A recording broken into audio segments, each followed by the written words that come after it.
الحمد لله رب العالمين والصلاة والسلام على أشرف الأنبياء والمرسلين وعلى آله الطيبين الأطهرين لا سيما بقية الله في الأرضين روحي وأرواح العالمين له الفداء واللعنة الأبدية على أعدائهم من الآن إلى قيام يوم الدين. أما بعد، قال أمير المؤمنين علي بن أبي طالب عليه الصلاة والسلام: الإيمان على 4 دعائم، على الصبر واليقين والعدل والجهاد. والصبر على 4 شعب، على الشوق والشفق والزهد والترقب. مولانا امیر المومنین علیہ الصلوۃ والسلام آپ کے اقوال کا مجموعہ نہج البلاغہ کے ایک حصے حکم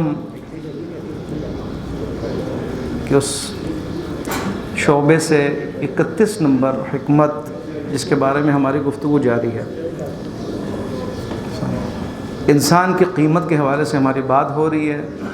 اور اس سے پہلے عرض کیا کہ رمضان المبارک میں شب قدر اور شب قدر میں قرآن کا نزول یہ ہمیں بتاتا ہے کہ انسان کی کتنی قیمت ہے، اور انسان کی قیمت کے لیے ایمان جو ہے وہ حتمی ہے. اگر ایمان انسان کے اندر ہو، جو بہترین سرمایہ ہے اور سب سے اصلی ترین سرمایہ ہے، قیمت ترین سرمایہ ہے، اس ایمان پر انسان کی عمارت قائم ہونی چاہیے.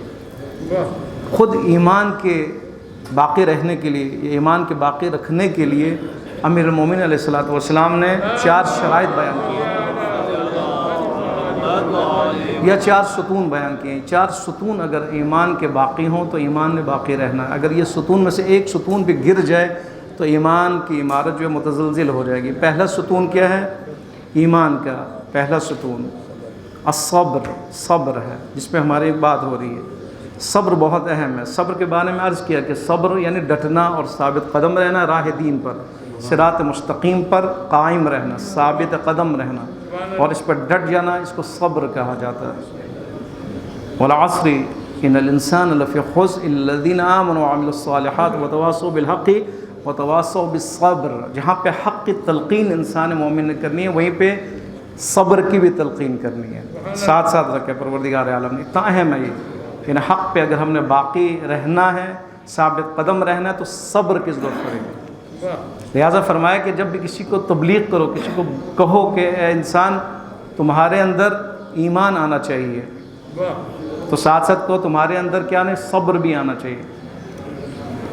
اگر تم نے یہ کہنا کہ حق پر چلو، حق کے ساتھ تم نے یہ بھی بات ضرور کرنی ہے کہ یہ کہنا ہے کہ صبر بھی تمہارے اندر ہونی چاہیے، کیونکہ حق کی بقا صبر میں ہے.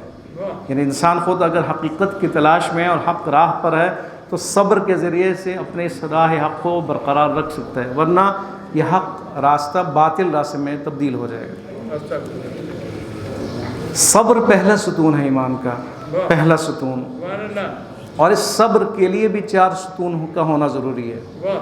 ٹھیک ہے، 4 شرائط یا 4 ستون اگر ہو تو اس صبر نے باقی رہنا ہے، جو ایمان کے شرائط میں سے پہلی شرط ہے. ایمان کے 4 شرائط میں سے یا 4 ستونوں میں، پلرز میں سے، کہ جس پر ایمان کے عمارت نے باقی رہنا ہے، اس کا ایک ستون صبر ہے. خود صبر نے کیسے باقی رہنا ہے، اس کے لیے بھی 4 ستون ہیں، اس کا ہونا ضروری ہے. اس میں سے پہلا کیا ہے؟ مولا فرماتے ہیں شوق الی الجنت، شوق جنت کی طرف جانے کا شوق اگر ہو تو انسان کا صبر باقی رہے گا. صبر کا معنی کیا ہے؟ عرض کیا، ڈٹنا اور ثابت قدم رہنا. تو کیا تعلق ہے جنت کے شوق کا صبر سے؟ کیا تعلق ہے صبر سے؟ کیا تھا؟ مولا فرماتا ہے صلع عن الشہوات.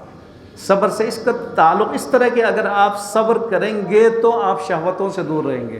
سبحان اللہ. خواہشوں سے. خواہشیں اچھی چیز ہیں، خواہشیں بری تو نہیں ہوتی. انسان کے اندر خواہش ہونی چاہیے. خواہش نہ تو انسان آگے نہیں جائے گا، بڑھے گا نہیں، ترقی نہیں کرے گا. لیکن خواہش کو ہر چیز سمجھ لینا، مقصد حیات سمجھنا، یہ بہت اہم بری چیز ہے. خواہشات خود ضروری انسان کے لیے، لیکن انسان کے لیے خواہش ہدف بن جائے، خواہش پر چلنا، خواہشوں کی تکمیل ہدف بن جائے تو یہ بری چیز ہے. لہٰذا انسان کے اندر فطرت میں شامل ہے کہ وہ خواہشات کی تکمیل کرے. پروردگار عالم نے کیا فرمایا؟ اگر خواہشات کی تکمیل کرنی ہے تو جنت تمہارے لیے. دنیا میں یہ تکمیل ممکن نہیں ہے تمہارے لیے. دنیا میں یہ ممکن نہیں ہے کہ تمہارے ہر خواہش پوری ہو. یہ ممکن نہیں ہے. ہر خواہش نہیں پوری ہو سکتی، چاہے وہ جسمانی خواہش ہو چاہے وہ معنوی خواہش ہو. تکمیل نہیں ہو سکتی. کیوں؟ اس لیے کہ پہلا ہی اس لیے کہ انسان کا جسم صلاحیت نہیں رکھتا ہے، کمزور ہے. خواہشات میں کیا ہے؟ جنسی خواہش ہے. خواہشات میں کیا ہے؟ پیٹ کی خواہش ہے. خواہشات میں بہت سی خواہشات ہیں. مال رکھنے کی خواہش ہے. تو یہ خواہش انسان کی کتنی پوری ہو سکتی ہے؟ جنسی خواہش کتنی پوری ہو سکتی ہے؟ انسان تو چڑیا کے برابر بھی نہیں ہے. جنسی خواہش میں وہ ہمارے سے آگے ہے. انسان کا جسم خلق الانسان ضعیفا، انسان کا جسم کمزور ہے. اسی لیے خداوند متعال نے ریڈ لائنز رکھ دی ہیں، محرمات رکھ دی، حرام چیزیں، یہ بتانے کے لیے کہ تمہاری خواہش ہر پوری نہیں ہو سکتی. تمہارے لیے بند ہے، تمہارے لیے ریڈ لائنز ہیں، تمہارے لیے حرام کیا گیا بہت سی چیزوں کو. رک جانا تم نے. یہ کیوں حکم ہے؟ نہیں کیوں ہوئی ہے؟ بہت سے اعمال کو، افعال کو حرام کیوں قرار دیا گیا ہے؟ تاکہ ہمیں بتائیں کہ خواہشات پر تم نے زندگی نہیں گزارنی، پیچھے بھی ہٹنا ہے. مال کی خواہش انسان پوری کر سکتے ہیں. آپ کہیں پورے لاہور کا مال میرا ہو جائے، کر سکتے ہیں؟ ممکن نہیں ہے نا. یہ آپ کہیں جی میں ہر چیز میری اور ہر چیز میں کھاؤں، کتنا کھائے گا انسان؟ انسان کے کھانے کی جو لذت اس کی زبان کی حد تک ہے، بس اس کے علاوہ تو ہے ہی نہیں. یہاں تک ہے، اس کے بعد لذت نہیں ہے. آپ نے جو لقمہ کھایا صرف زبان کی حد تک مزہ ہے، لذت ہے، اس کے بعد کوئی مزہ نہیں ہے. معدے میں چلا جاتا ہے. معدہ کتنا آپ کا بڑا ہے؟ چھوٹا ہے. اس کے علاوہ انسان کے جسم میں وہ طاقت نہیں ہے، یا اس میں وہ صلاحیت نہیں ہے، یا اس میں وہ ایبیلٹی نہیں ہے کہ آپ جو ہے نا ہر خواہش آپ کی پوری ہو. یہ نہیں ہو سکتا. دوسری چیز، انسان کو آئے خواہش کے لیے قرار دیا گیا. خدا نے، پروردگار عالم نے انسان کو خواہشات کے تکمیل کے لیے خلق کیا، نہیں خلق کیا، بلکہ خداوند متعال نے انسان کو خلق کیا تاکہ انسان بنے خواہشات سے ٹکراتے ہوئے. سبحان اللہ. بالکل برعکس ہے. خواہشات پورا کرنے کے لیے تھوڑا خلق ہوا یہ انسان، خواہشات کے تکمیل کے لیے تھوڑا خلق ہوا، ہر خواہش اس کی پوری ہو. یہ ذہن بدلے انسان کا. انسان اپنا یہ ذہن بدلے، پھر صبر آئے گا، خود بخود صبر آئے گا. اس کے ذہن میں یہ ہو کہ میرے ہر خواہش پوری ہونا اس دنیا میں وہاں ممکن ہے. نہ میرے جسم میں وہ صلاحیت ہے، نہ ہر مال میرا ہو سکتا ہے، نہ میرے معدے میں وہ صلاحیت ہے. تو میں کیوں خلق ہوں؟ میں کسی اور چیز کے خلق ہوں. اللہ کی رضا کے لیے خلق ہوں، قرب الہی کے لیے خلق ہوں، اللہ کی معرفت کے لیے خلق ہوں. لہٰذا اس کے لیے بہت سے آپ کو خواہشات سے ٹکرانا پڑے گا، بہت سے خواہشات کو چھوڑنا پڑے گا، بہت سے خواہشات کو اگنور کرنا پڑے گا. تب جا کے انسان صابر کہلائے گا. لہٰذا پہلا جو ہے صبر کا پہلا ستون کیا ہے؟ کہ انسان خواہشوں کے مقابلے میں ڈٹ جائے، خواہشات کے مقابلے میں ڈٹ جائے. دوسرا، صبر کی دوسری بنیاد محرمات اور ریڈ لائنز کے مقابلے میں ڈٹ جانا ہے. محرمات اور جو حرام کی بھی چیزیں وہاں پہ ڈٹ جانا انسان ہے. کیوں ڈٹ جانا ہے؟ مولانا نے خود فرمایا اس لیے ڈٹ جانا ہے کیونکہ آگے جہنم کی آگ ہے. جہنم کی آگ ہے. اس جہنم کی آگ کو، اس حرارت کو، اس تپش کو یاد کرتے ہوئے انسان ڈٹ جائے اور ثابت قدم رہے. زنا سے ڈر جائے، زنا سے رک جائے، جھوٹ بولنے سے رک جائے، غیبت سے رک جائے. یہ سارے خواہشات ہوتی ہیں نا، خواہشات ہیں. خواہشات سے یہ چیزیں جنم لے. میری خواہش ہے کہ وہ اس کی شخصیت گرا دی جائے. میری خواہش ہے کہ فلان میرا کام ہو جائے، جھوٹ بولنا مجھے پڑے، میں بول لوں گا. میری خواہش ہے کہ میرے پاس اتنا مال ہو، لہٰذا وہ حرام کی طرف جاتا ہے. یہ سارے خواہشات ہیں. لہٰذا محرمات اور ریڈ لائنز ہمارے سامنے کیوں ہے؟ یہ اس لیے کہ آگے جہنم ہے. مولا فرماتے ہیں صبر کی تیسری بنیاد مصائب اور مشکلات کے مقابلے میں ڈٹ جانا، بیماریوں کے مقابلے میں ڈٹ جانا، یہ جو امتحانات ہے اس کے مقابلے میں ڈٹ جانا، ثابت قدم رہنا، ثبات قدم اس کے اندر ہو، اس کے اندر ڈٹ جانے کی قابلیت پیدا ہو. یہاں پہ انسان مار کھا جاتا ہے، بیمار ہوتا ہے اور بیماری طول پکڑتی ہے. انسان کیا ہوتا ہے؟ مار کھا جاتا ہے، انسان پھسل جاتا ہے، انسان شاکی ہو جاتا ہے، انسان خداوند متعال کے مقابلے میں سامنے شکایت کرتے ہوئے نظر آتا ہے. اے خدایا مجھے صرف تو نے بیمار کرنا تھا، نعوذ باللہ. انسان شکایت کرنے لگتا ہے، شاکی بن جائے تو خدا کے حضور میں، جس نے پہلے اس کو صحت بھی دی تھی، نعمت صحت عطا کی تھی، لیکن یہ انسان اس میدان میں، کس میدان میں؟ مشکلات اور مصائب کے میدان میں، بیماریوں کے میدان میں انسان گر جاتا ہے۔ مولا فرماتے ہیں یہاں بھی تمہارے لیے صبر کی ضرورت ہے، صبر کے محتاج ہو تم، صبر کے محتاج ہو تم۔ کیوں صبر کے محتاج ہو؟ تاکہ یہ مصائب تمہارے لیے آسان ہو جائے۔ ٹھیک ہے، یہ بڑا مولا نے یہ فلسفہ بیان کیا، یہاں پہ تمہارے لیے صبر کی ضرورت ہے۔ بیماری، مشکلات، فقر، تنگ دستی، بے روزگاری اور ہر یہ جو مشکلات ہیں، آفات، زلزلے میں انسان کے لیے جو مشکلات ہے، اور باقی سیلاب کے مقابلے میں انسان کے لیے جو مشکلات ہے، جتنے بھی آفات ہیں یہاں پہ بھی تمہارے لیے ڈٹنا ہے۔ اگر نہیں ڈٹو گے تو کیا ہوگا؟ یہ تمہارے لیے مزید سخت ہوتی جائیں گے۔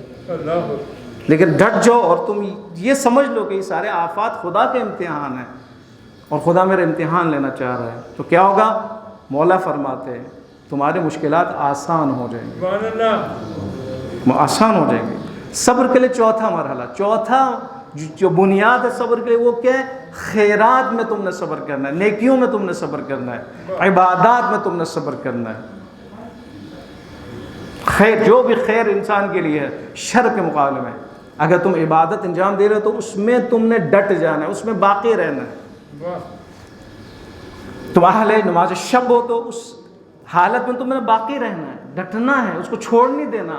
اگر تم کسی کی خدمت انجام دے رہے ہو، کسی کی بھلائی کر رہے ہو، تو اس میدان میں بھی تم نے اس کو چھوڑنا نہیں ہے، ڈٹ جانا، صبر اختیار کرنا ہے، ڈٹ جانا تم نے۔ اگر تم اہل ذکر و فکر ہو تو اس میں تم نے ڈٹ جانا ہے، اس میں پیچھے نہیں ہٹنا تم نے۔ اگر تم مناجات و دعا تمہیں خداوند متعال نے توفیق دی ہے تو اس میدان میں تم نے ڈٹ جانا ہے، اس کو چھوڑنا نہیں ہے تم نے۔ اگر تم اہل سچ ہو، سچ بولنا تمہارے ماشاءاللہ عادت ہو گئی ہے، تو ہمیشہ سچ بولنا ہے، اس کو نہیں چھوڑنا۔ اہل حق ہو، حق پرست ہو تو حق پر چلنا ہے، کبھی اس سے پیچھے نہیں ہٹنا۔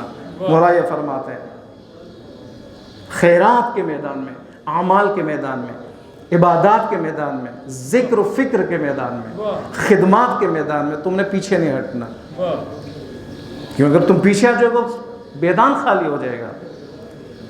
پیچھے ہو جائے گا، پیچھے اگر ہو جائے تمہاری قابلیت ختم ہو جائے گی، تمہاری صلاحیت ختم ہو جائے گی۔ مولا فرماتے ہیں کیوں اس میدان میں تم نے ڈٹنا ہے؟ اس لیے کہ مقابلے میں موت ہے تمہارے لیے، موت ہے تمہارے لیے۔ ارتقب کا لفظ فرتقب، تم نے انتظار کرنا ہے۔ وہ افراد کے جو انتظار موت کر رہے ہیں ان کے لیے نیکی کرنا، خدمت کرنا، عبادت کرنا آسان ہے۔ جن کے مقابلے میں، جن کے ذہن میں موت کا تصور نہ ہو، جو موت کو بھلا بیٹھے ہوں، ملک الموت کو بھلا بیٹھے ہوں، عالم برزخ کو بھلا بیٹھے ہوں، ان کے لیے خیرات کی اتنی اہمیت نہیں ہے۔